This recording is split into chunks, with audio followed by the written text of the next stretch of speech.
Il y a un proverbe en Afrique qui dit, hein, on ne jette les projectiles ou les pierres que sur l'arbre qui porte beaucoup de fruits.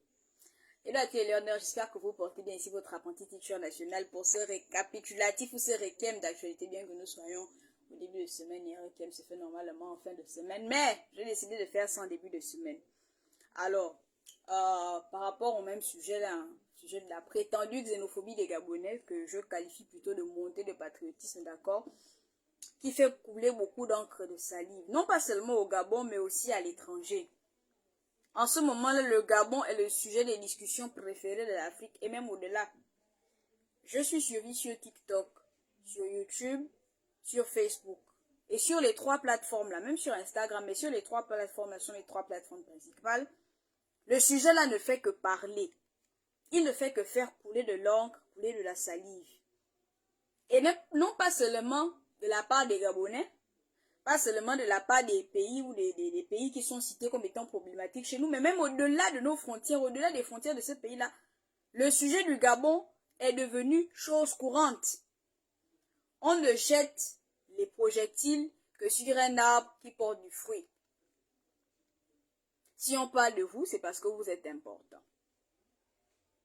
Non pas que vous êtes important parce que vous êtes orgueilleux, mais parce que ce que vous êtes en train de faire est significatif pour toute l'Afrique. Et là, je réponds aux détracteurs, aux gens qui disent, parce qu'il y a beaucoup dans mes commentaires, surtout les étrangers là qui viennent dire que oui, il y a même quelques Gabonais qui viennent dire ça, que oui, ce qu'on fait là, c'est un peu comme en Afrique du Sud. Non, non, non, non, non, je tiens à recontextualiser l'histoire.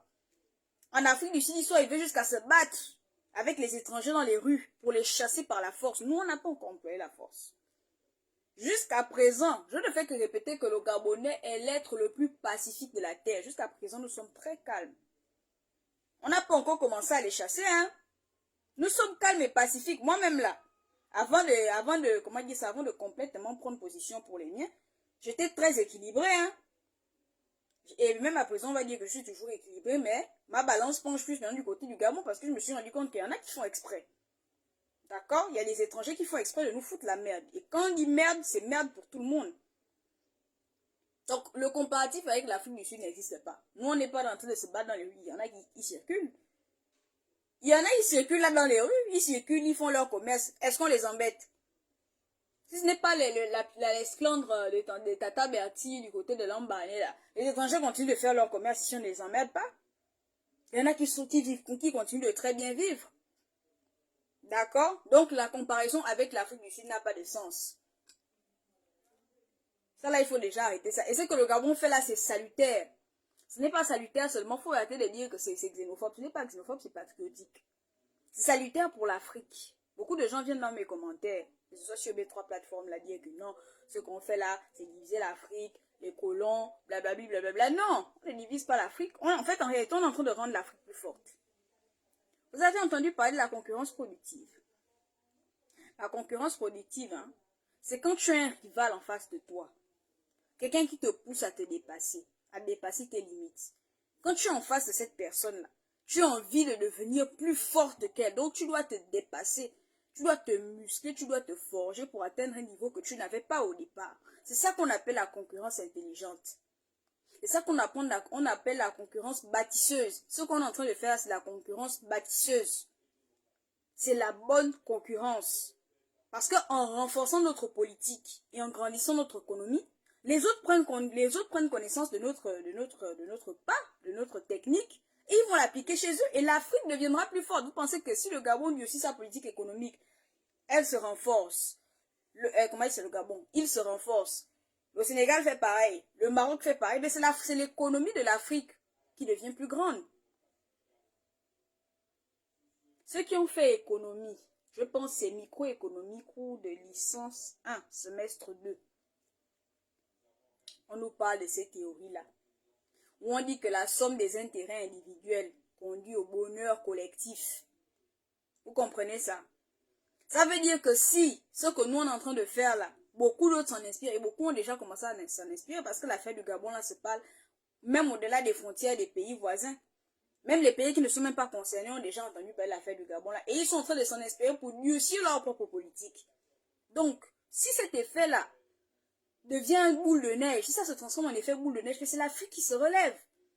Parce que chaque pays va vouloir devenir plus fort pour ne pas se laisser distancer par les autres. Chaque pays va réfléchir à comment améliorer ses conditions de vie pour que ses citoyens ne puissent plus aller enrichir les autres. Ou du moins pour que ces citoyens n'aillent plus, n'aillent plus dans les pays voisins où ils seront peut-être moins favorisés par rapport aux autochtones de ces pays-là. Bon, est-ce que là, maintenant, ce n'est pas intelligent? Quand on dit, hein, il faut toujours voir plus loin que le bout de vos naseaux, ou de vos fosses nasales, là. Vous comprenez? Il faut toujours voir le plus loin que le bout de son museau. Arrêtez de regarder vraiment les choses avec, je sais pas moi. Arrêtez de regarder les choses seulement du bout de votre museau. Regardez un peu plus loin. Est-ce que vous ne voyez pas que ce qui est en train de se faire là, ça peut même être très bénéfique pour nous tous, pour tout le continent africain. Parce que s'il y a aussi laxisme, si nos dirigeants sont aussi laxistes, si l'économie est aussi mal gérée, c'est peut-être parce qu'il n'y avait pas ça. Un peu de tension, un peu de rivalité entre nous, ça va nous permettre de mieux penser notre économie pour que nos citoyens se sentent mieux à l'aise. Et si les citoyens se sentent mieux à l'aise, le pays est en développement. Le pays se développe mieux. Le voisin qu'il va voir, il ne va pas se laisser faire. Lui aussi va augmenter sa politique pour que... Et c'est comme ça que l'Afrique va devenir meilleure que les États-Unis, meilleure que la France, meilleure que l'Europe.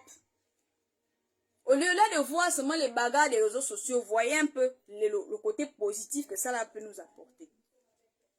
Je vous disais tenter sur mes pages, sur mes comptes, j'ai beaucoup de pays qui viennent écrire. Et je vois beaucoup de commentaires. Mais aucun d'entre eux n'a pensé à ce que je suis en train de dire là. Vous comprenez? Je ne suis pas quelqu'un qui ait peur de la concurrence. Pas du tout.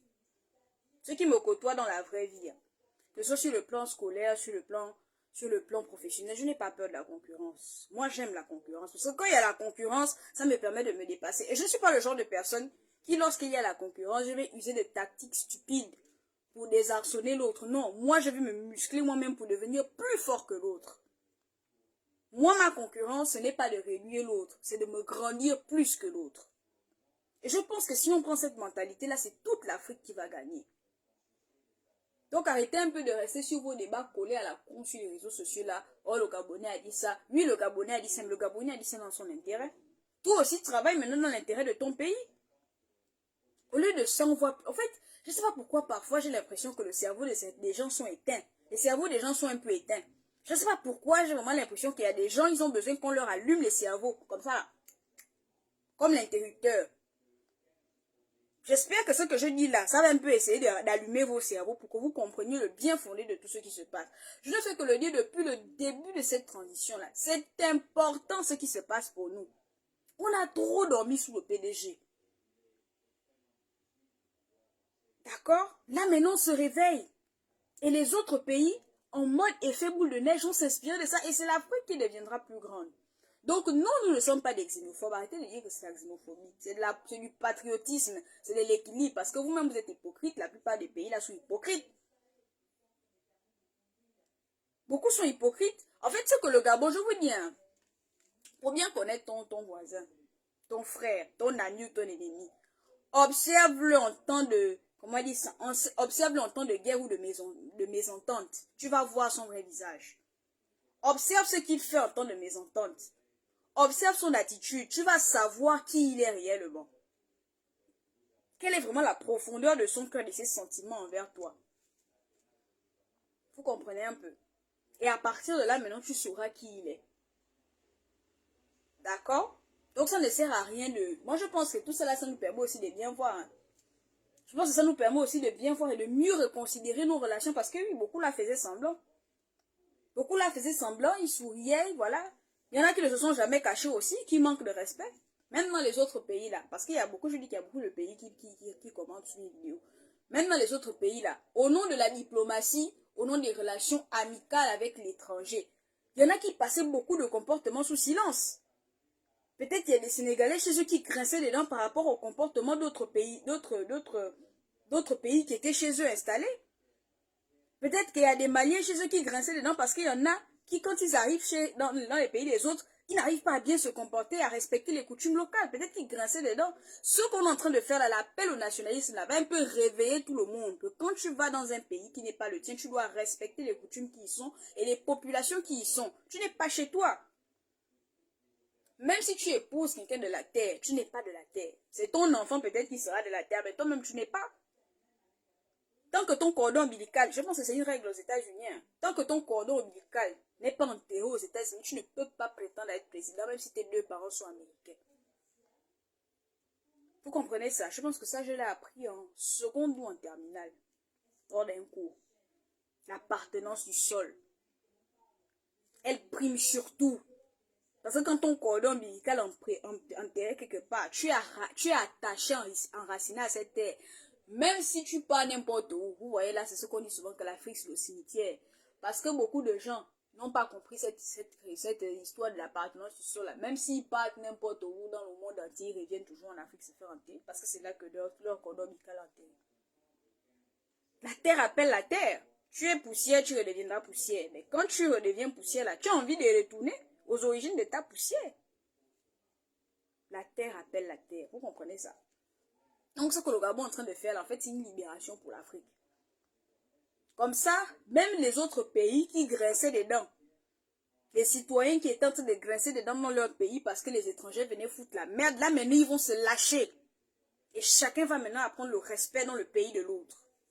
Si tu n'es pas content, tu retournes chez toi. C'est simple, non? Bonne soirée.